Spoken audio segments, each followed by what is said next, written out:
Welcome to another episode of the Starter Girls Podcast with your host, Jennifer Loading. And Brianna Drelas, and together we are the Starter Girls. Where extraordinary decisions produce extraordinary results. These are our friends, these are your friends, and they are living the extraordinary. Today's episode is brought to you by Walt Mills Photographer with Glad Models Agency. If you are here in the Dallas or surrounding area and looking for some photography work, check out Walt Mills. You can learn more about him and his work at photosbywalt.com. Additionally, we want to give a shout out to our friends at the Studio Dallas. The Studio Dallas is the best kept secret in the Dallas podcasting world.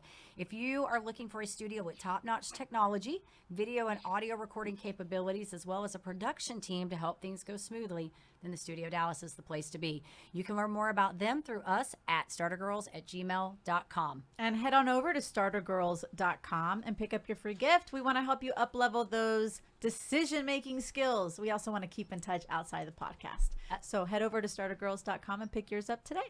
That's right. Yes, and we're ready to get started. All right. All right, today is a great day to be brave. You might as well start now. You have the power to change your circumstances any day you decide. Let today be that day. Rise up, be amazing, be you, do you. All right, I am super excited to welcome our guest to the show today. Too. I was like, like I said, when we were talking on our previous show, I was reading his bio today, and I was like, wow, I didn't know all these things. I'm like so impressed. All right, so here we go.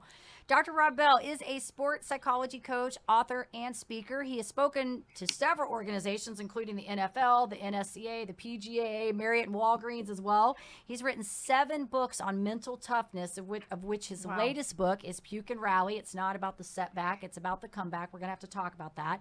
He's worked with 3 different winners on PGA Tour. He served as a mental coach for University of Notre Dame, also Indy 11 and Indy 500 champion. The list goes on. He's caddied over 20 plus events on the PGA and the LPGA tours. And he, too, is an athlete, having done his own Ironman, several marathons, a 50-mile trail run, which we talked about, and he is going to be completing a 100-mile trail run in the fall. So, woohoo! Exciting. Wow, incredible. I know, isn't it? He has his own podcast titled 15 Minutes of Mental Toughness, where he interviews experts on mental health, mental toughness, and their hinge moments. Former university professor Dr. Bell has published over a dozen journal articles and has been featured on ESPN, the Golf Channel, Runner's World, New York Times, and Stack Magazine. So welcome to the show, Rob. We're super excited to have you here. Yes. Boy, I'm excited to be here. This Starter bio, Girls. Yeah, and this bio, I'm like, okay, hello. I knew he did a lot of really cool things, but I read the bio all the way through today, and I was like, wow, I am impressed. What awesome accomplishments. Absolutely. Yeah. You probably think of that every day, right? You think, oh, I'm so accomplished. And that's what's interesting. I think maybe on Mondays and Fridays, I probably think, oh man, you did a pretty good job with your career. And every other day of the week, it's like, man, you haven't done shit. You better start getting after it. So that's the way the mental game works for me. Yeah. I think we're all kind of like that in some respect. It's like you have to have those moments where you look at your stuff and you're like, you're thinking, I haven't done all these things. And then you go back and you look at it. And it's also, I think, kind of fun when somebody else reads it back to you and you really realize hey, I've done some pretty badass things. You know what I mean? But I think we do. Because we're all achievers, we constantly are thriving and wanting to do more. So we always think we got more to make happen. Sure. Yeah. So, but I think it's pretty impressive. So I just finished Matthew McConaughey's book, Green Lights. And he has a pretty righteous line there. He says, it's better to be involved with your life and not impressed with your life. Once you start getting impressed with your life, then you kind of lose that edge. And I kind of live by that one. So yeah. I thought that one's pretty cool. I like that. That is cool. So what I want to do, I want to kind of start off. I mean, you've written so many books too. I'm like, goodness gracious. I want to start off how this all kind of came back. I know you and I talked off screen before, and I shared my story with you, and you shared a little bit with me. But our listeners, of course, are hearing from you for the first time. So tell us a little bit, how this came about. How did you get into this field and have how this stuff kind of come about for you? Yeah, absolutely. So, I mean, you kind of mentioned at the beginning, in my podcast, we talk about these hinge moments. So I think in our life, we have these moments that connect who we are with who we're going to become. A hinge moment, every door has a hinge. A door without hinge is a wall. It just doesn't work. So in life, right, it takes one moment, one person, one event to make all the difference. But the tragedies that happen in our life, they're immediate hinges because from that moment on, everything's different. And so I was always the athlete that just thought way too much, right? I could just never shut off my mind and just play. And what happens when we think too much, we get off at the wrong exit. So when things were great, they were great. When they were off, I couldn't make adjustments. That was horrible. Coaches hated me because you had no idea who you were going to get. So I go to college, Division II school to play baseball. And my myopic viewpoint was my 84-mile-an-hour fastball was going to get me to major leagues, right? Like when I get to college, everybody throws harder than me. I was like the worst player on the team. And I'm like, geez, man, but we're going to have a tough time. But the interesting thing happened is probably my senior year of high school heading into college, I discovered partying. And if that was a class, I would have gotten A+ in that. So when I show up at college, I have baseball and partying and no accountability. Like what could possibly go wrong? And so for some reason, whenever I'm talking to like college groups, I always just tell them like, look, nothing good happens after midnight. And this is certainly after midnight. For some reason, we're partying near this bridge, and near this bridge was this cliff, and I end up walking off an 80-foot cliff. I didn't jump. I wasn't pushed. I just absolutely had no idea where I was. They have to, I'm conscious during the whole time. I fractured my back, broke my arm, gaping head wound, and they crane me up out of it and take me to the hospital where my mom's a nurse. Oldest of 9 Catholic family, right? No sympathy on me whatsoever. This happens on a Friday. I'm back to school on Monday. And now I'm at a school of 5,000 people and everyone's like, that. Now I'm that guy, right? That's the guy right there. And so these moments that happen in our life, look, if it wasn't for that moment and getting in coach's office and I'm kicked off the team, like that was it. Then I had absolutely no idea what I was going to do. But if it wasn't for that moment, I wouldn't have taken that psychology class. And if it wasn't for that psychology class, I wouldn't have had that dynamic professor that it just was imprinted in my soul. When I took that, I was like, this is what I want to do with my life. I want to help athletes, coaches, and teams with their mental toughness, with, how they focus under pressure in those have-to moments. And that's why I always say, like, every tragedy is a Hinge moment. And that's how it started. And I just never deviated from that path. I always had an idea of what I wanted to do. And so in that regard, I was very unfortunate, but I was fortunate. Wow, I was right. That's amazing. It's so funny. I talk to young artists. So I'm in the music industry as a consultant, and I also train artists how to get on reality singing shows and things like that. So the mental game is really, really important. I talk about audition mindset, mastering your music mind, all these things. But here's the thing I always tell them. When I was in college or right after college, I had like a year of partying. Like I guess I waited until after I graduated, and then I decided I'm gonna get everything out. And I spent a year of my life wasted like every single day. And I had a wake up call basically, and I guess I would call that a Hinge moment. Now that we're talking about that, but that message is so important for college people and for teenagers, either high school people who are going into college or people who are in college, because sadly so many young people lose their way because of excessive partying, and they don't realize how detrimental it is, and how they're truly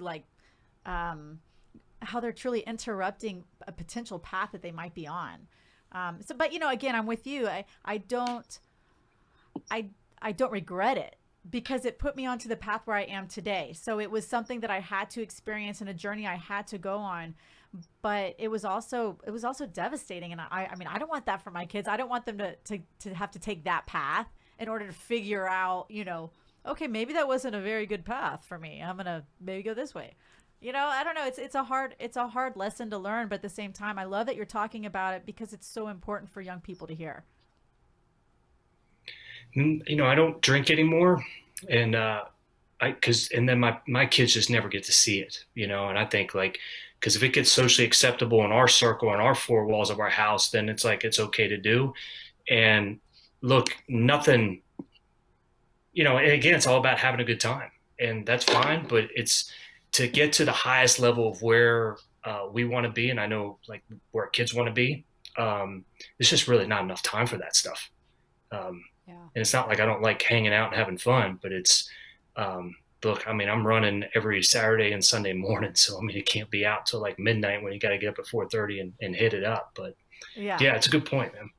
Yeah. And I always say nothing good happens after midnight. I say always that say too. that. It's so Yeah. true. I think of many of us that have kids. I feel like I'm saying that a lot now. Like nothing happens good after midnight. What do you need to be out at that time of night anyways? You know, like they're trying to negotiate with me, and I'm like, what are you doing at that time of night? Like you can't be doing anything good. That's right. You know, but I think, you know, the whole thing with the hinge moments, I think are really good. And I think the big thing here is like, yeah, in order to be impactful at what you're doing, you almost have to have those moments. You have to be able to walk away from those moments because you learn from them. And that's where your story can help other people make that change. And, you know, it's unfortunate, you know, that you had that particular one. But I say that with all of ours. I mean, some of us have had to have like multiple hinge moments because you got to keep learning until you recognize, stop doing those behaviors. You know, they don't serve you well, you know.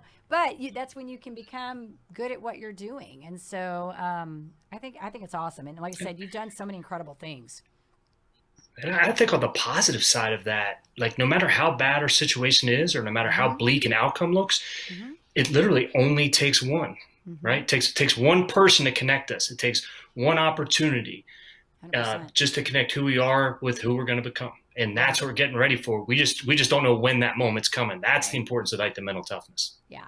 Well, and I think too, because I know there's a chapter which we can get into your Puke and Rally, you know, book here, because I read that there's a whole section there where he talks about connecting with people, which I'm very big on that because I think everything in life is about relationships and connectedness. I mean, you know, if you're in a business and you're stuck, I feel the same way, even in sports. I mean, if you're in something and you're stuck, you need to talk to somebody. You need to connect with somebody because somebody can lead you to somebody. They can give you a piece of advice. They can somehow, there's somewhere, you just don't know when it's going to happen. You don't know if that's the right person or it's the next person, you know? So, exactly.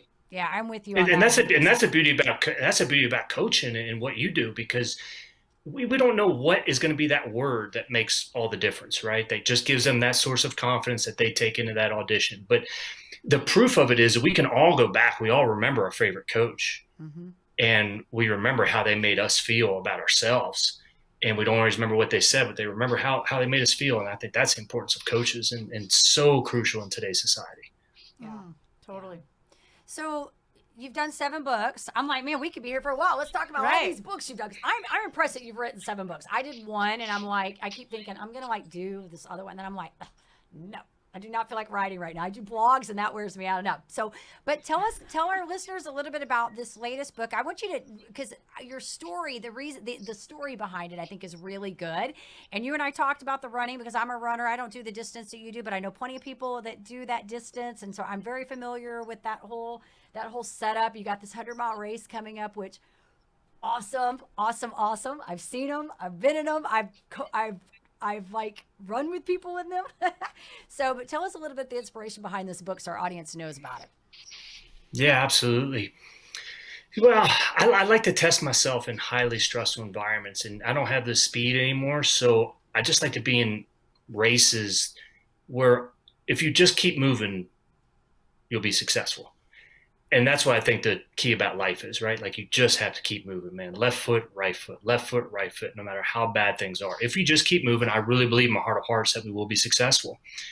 And so this was a 50K trail race that I had not properly trained for. I had a little injury heading in, and it was one of those years where there was absolutely no spring. It went from winter here in Indiana to 90 degrees. And so I kind of had it planned about where I was going to see my family. And at mile 20 of this race, I had severe problems. Like warning lights were going off, and it's like, this is just not good. I had to make it to mile 24 because that's where I was going to see my family. And it sounds easy, like 4 miles, but when it's 4 miles of 2,000 feet of elevation just in that stretch, it's not like, hey, that's a 8-minute mile or anything like that. I mean, we're looking at 14-minute miles.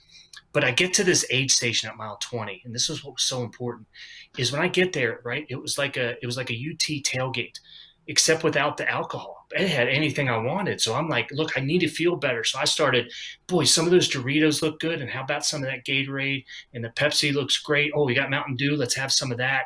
Oh, some of these nuts, Fig Newtons look good. So I just started like gorging myself because I needed to get myself back to like neutral. And after I'm there for a while, I'm like, all right, 4 miles.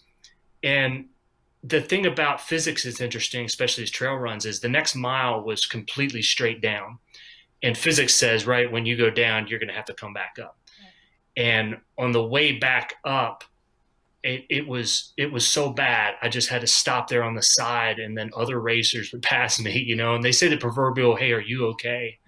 Yes, I'm fine. I just, you know, need to get all this out. Well, I run into my family at the aid station. When I get there, I try to be as clean as I can, but just, it was projectile, right? Everything came up. And there was just no stopping them. So my young kids at the time are like crying. They have no idea what's going on. Like, why is daddy sick? And I've never seen this stuff. And it's a scene from The Exorcist. And it was at that moment that I'm trying in my head, I'm like, how am I possibly going to get to the finish? And it opens up, the sky opens up, and all this rain starts coming down. I mean, dumping, right? Where like 30 seconds, you're just completely soaked. So we kind of hustled there to the car where they were waiting. I'm in the backseat of the car. If we can kind of picture this, I'm opening up the back door.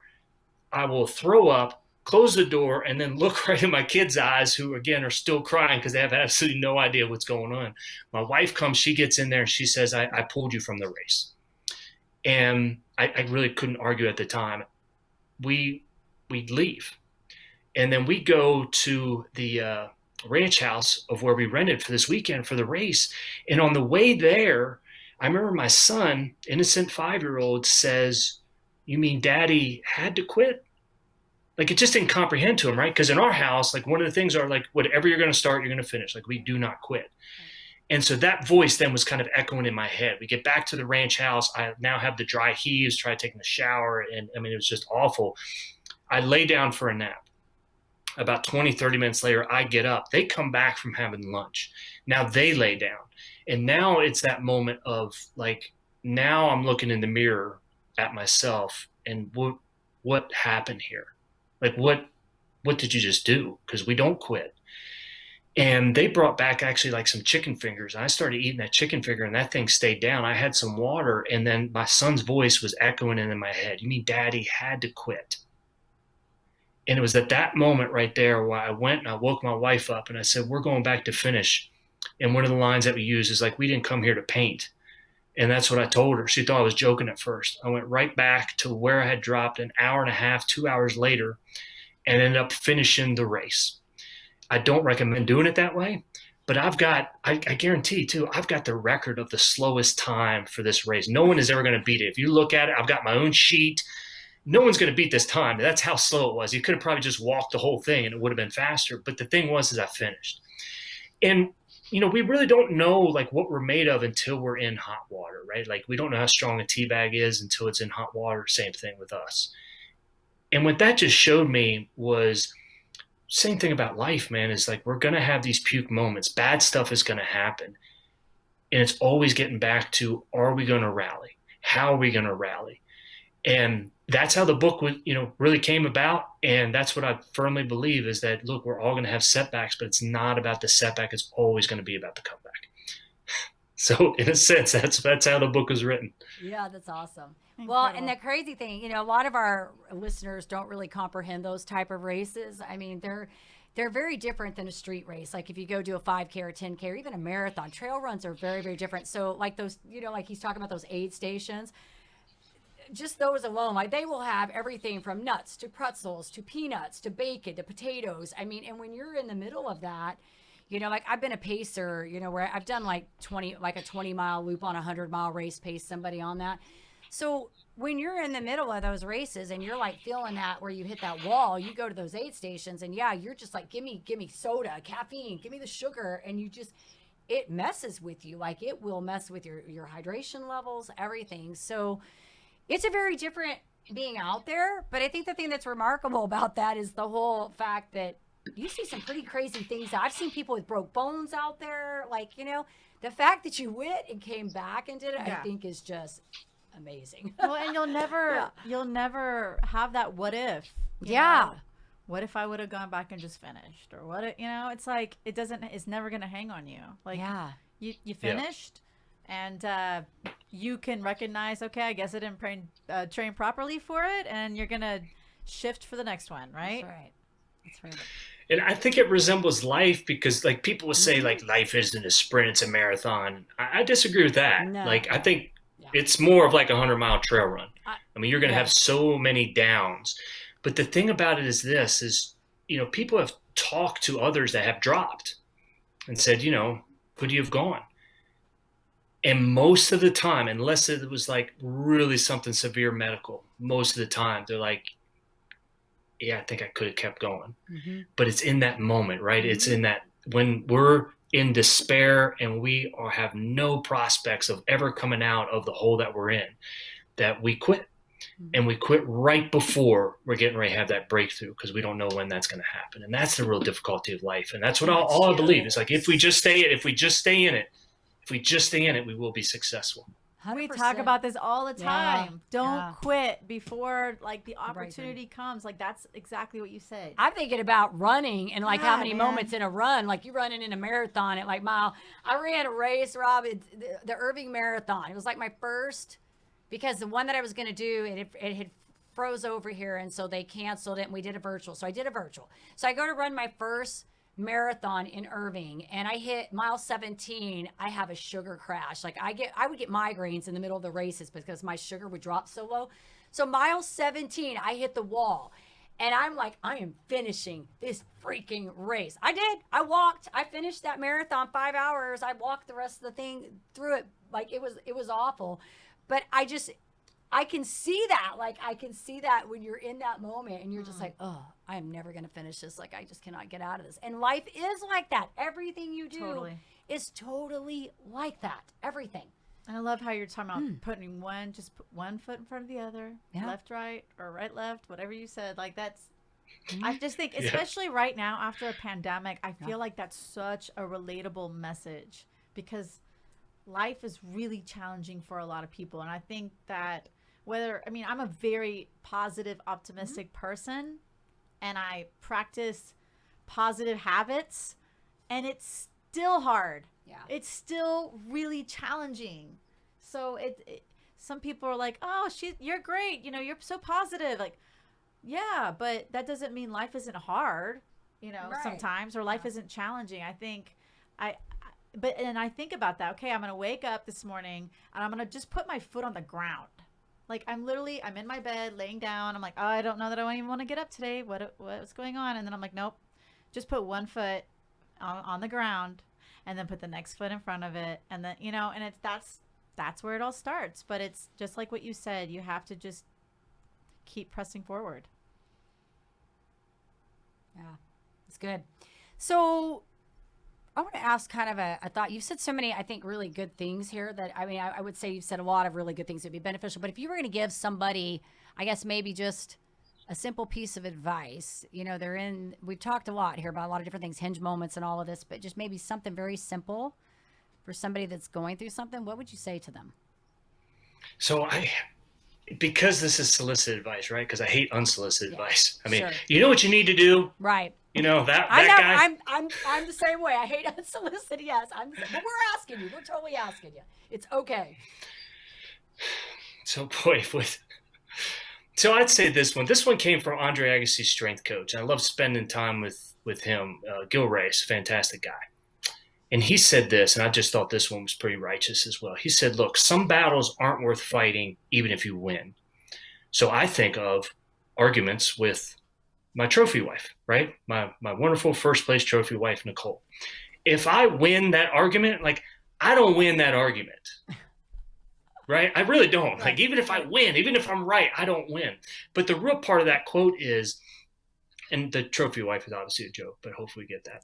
But the other part was, he said, some battles are worth fighting even if you lose. And I thought that was the part right there, because look, you have to want the shot. You have to want the shot. You're not always going to be successful. You're going to miss PKs. You're going to miss shots. You're going to miss opportunities. You're going to get fired. Bad stuff's going to happen, right? People are going to criticize you. You're going to get rejected. You're going to have depression, anxiety. All that stuff's going to happen. But are you willing to take the shot? See, that's the thing.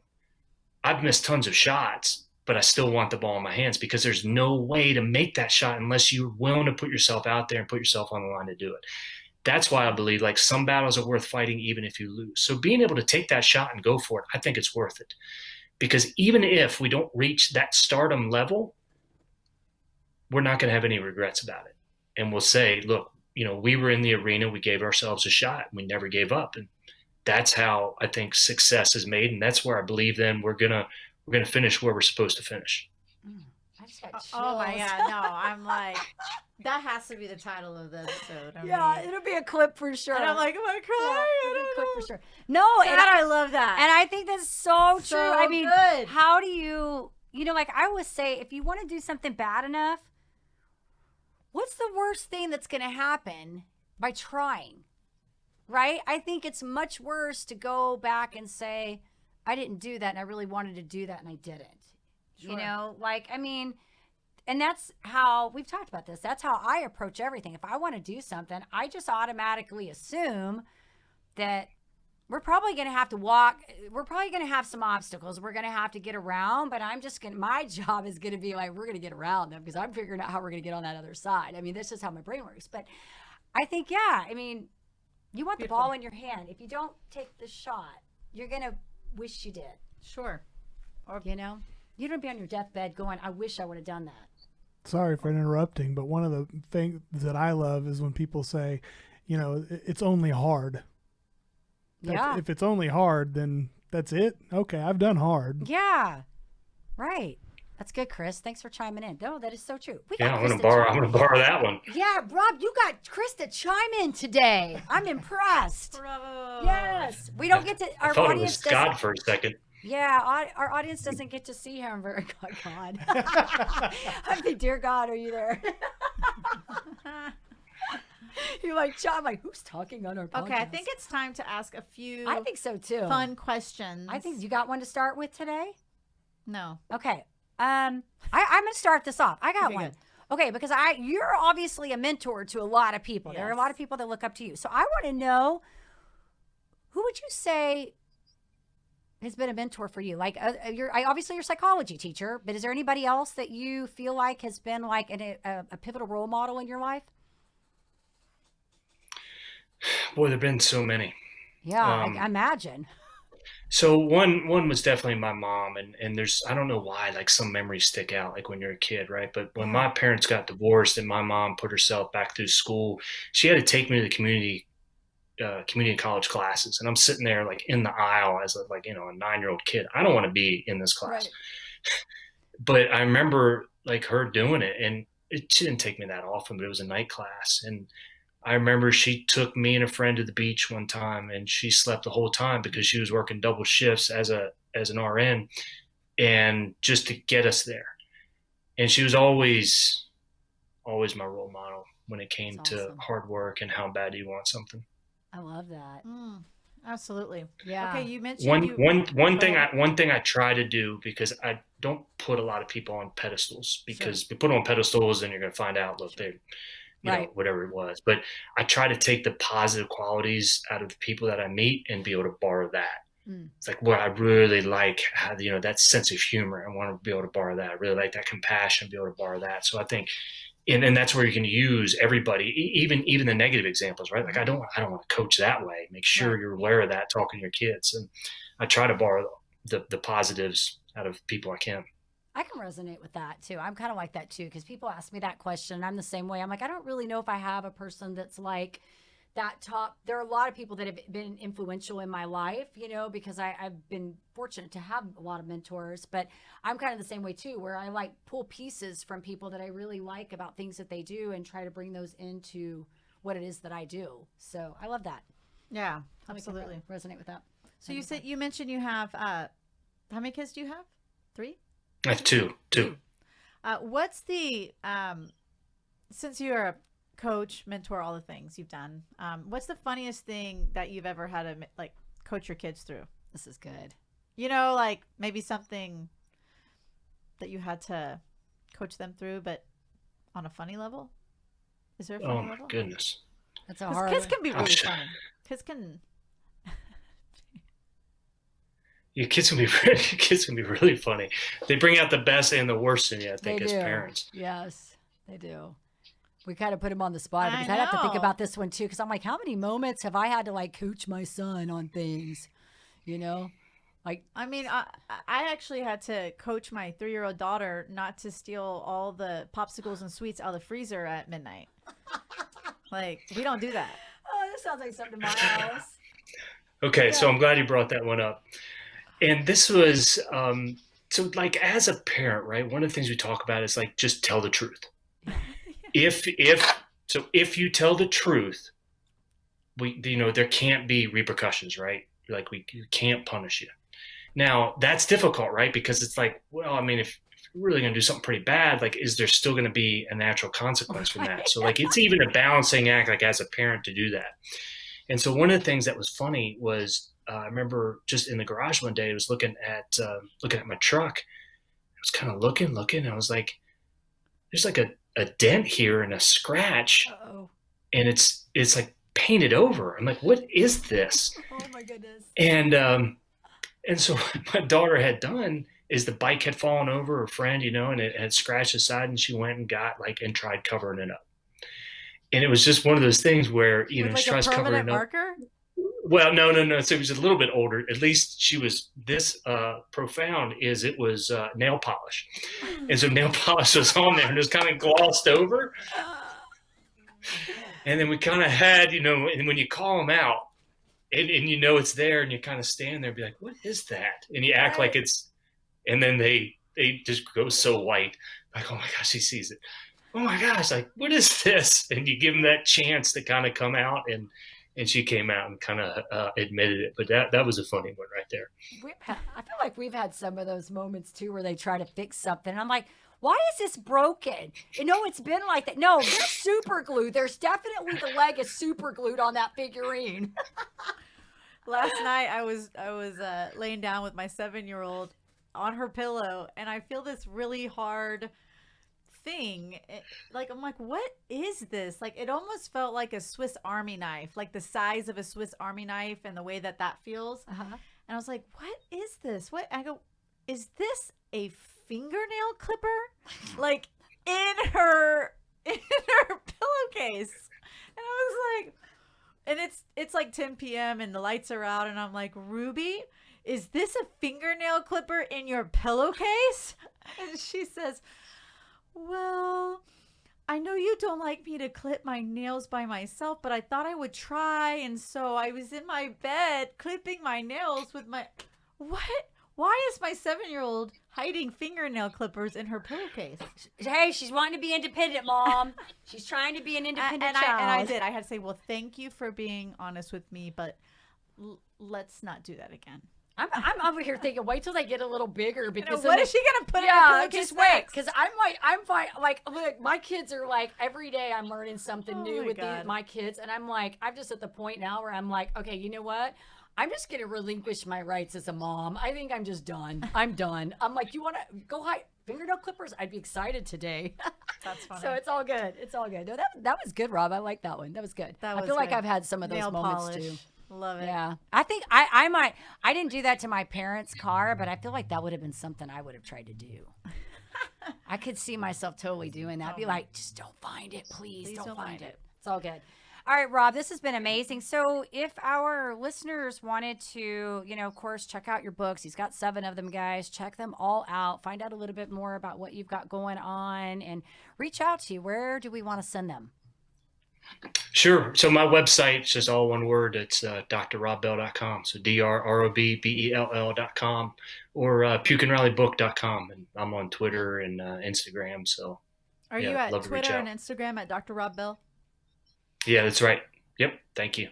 Yeah. Awesome. I can't good. wait. I can't wait to read the book. I know Jennifer speaks so highly of it, and we're so happy you could be here on the podcast today. It's been a pleasure chatting with you, getting to know you better. Yeah, absolutely. Thank you.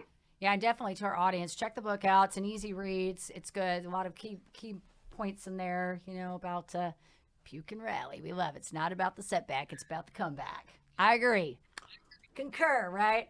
Rob, thank you for being so awesome and keep doing your thing. You're doing amazing things. We love it. I'm going to have to check out your other books, by the way, too. See what these other ones are. I'm all about the mental toughness. So you've got that going on, and they're probably going to like them. So definitely going to check it out. Awesome. Thanks for having me. Absolutely.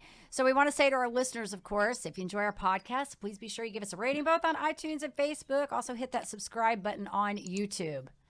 And head over to startergirls.com to pick up your free gift so we can keep in touch. And we can't wait to help you up level those decision-making skills, of course. Yeah, and be sure, I want to say to our audience, check out those titles that come across our screen. We're always getting a little thrown off by them. I'm looking on there. I What is still my want my laptop. Yes, I do still want a laptop. So we want to leave you guys with a couple final thoughts here. All right, this is good. I've got to read this as soon as I find it. It's good. What to do with a mistake.